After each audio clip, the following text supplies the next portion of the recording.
皆様、おはようでござる. What? Getting weird right at the start of the video? Hey everyone, it's me Gwen, back again to discuss another game. If that try-hard intro did not clue you in, the game I'm talking about is centered around Japanese samurai culture. Now, before you at me, I will now admit that I am not an expert on Japanese history.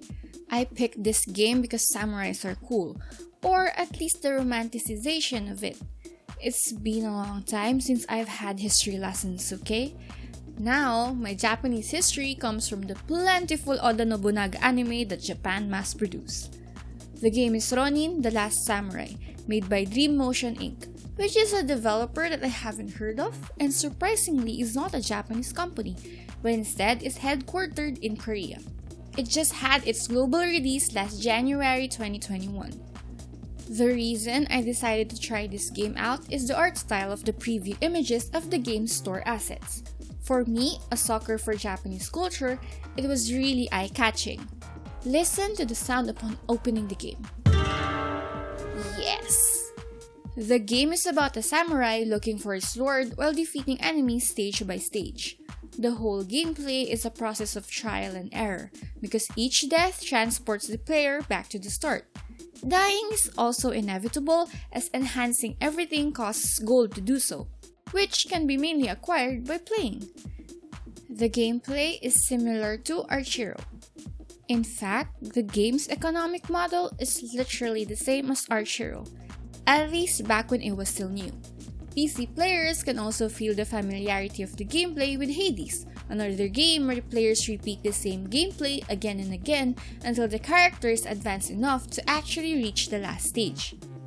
This loop continues until the player reaches the end of each story chapter. There are also random buffs acquired during battle runs. However, unlike Archero and Hades, Ronin, The Last Samurai does not randomize the stages and enemy positions. And if there is, it's very minimal that the game is actually more of a get good plus memory game. Similar to Archero, there are two currencies, gem for premium and gold for soft. Again, gold is used for enhancing either the character itself with passive buffs or equipment. Gems, on the other hand, are used to open chests, a gacha system that rewards tiered equipment. Gems can be bought with real money at the price of 70 to 80 cents per 100 gems. This means that opening a chest costs $2 per gacha roll. Gems can also be used to purchase gold, at the price of 2 gems per 100 gold, which amounts to a cent to 2 cents per 100 gold. It sounds cheap, and it is, but for example, enhancing the character starts at 200 gold, which increases every level up. These cheap purchases can easily pile up. There is a reason that they're called microtransactions, you know? Purchasing soft with the premium currency is a trend that I rarely see nowadays, at least in the games that I reviewed. Maybe due to the fact that it might create a big gap between paying and strictly free-to-play players if literally everything in the game can be influenced by real money. Gems are also useful in refilling stamina at the cost of 50 gems per 10 stamina. The player has a max stamina bar of 25 or 5 battle runs, with each run costing 5 stamina to enter. With a regen rate of 12 minutes per 1 stamina, the player needs to wait for an hour to enter a battle. This is still a free-to-play game, so ads are still incorporated into it. Players can watch ads to revive during a run, get 5 stamina, and also open a free chest once daily. Side note, the icons used for currency and stamina is so into the theme.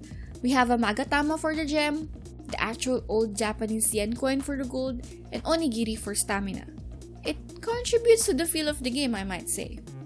Currently, since the game is new with no existing IP, the game is not ranking as good, but it has potential, seeing the success that Archero has gained.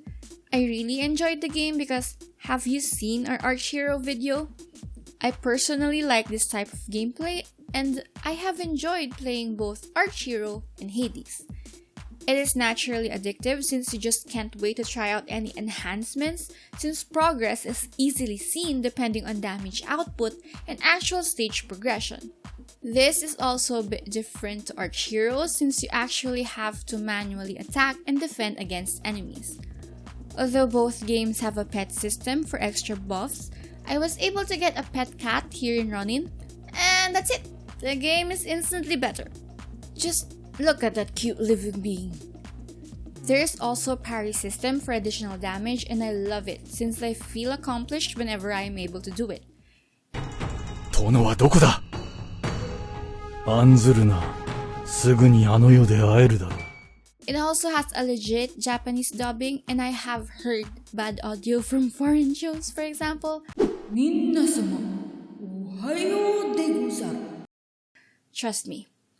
The fact that some dialogues are voiced is something I did not expect, but I very much enjoyed. How about you guys? Have you tried this game? How about Arch Hero and Hades? You know what? Since you're here, why not watch our Arch Hero video? Which, if I'm not mistaken, is our first video on this channel. See that amateur goodness in all its glory. This has been Gwen. Stay safe always, and bye!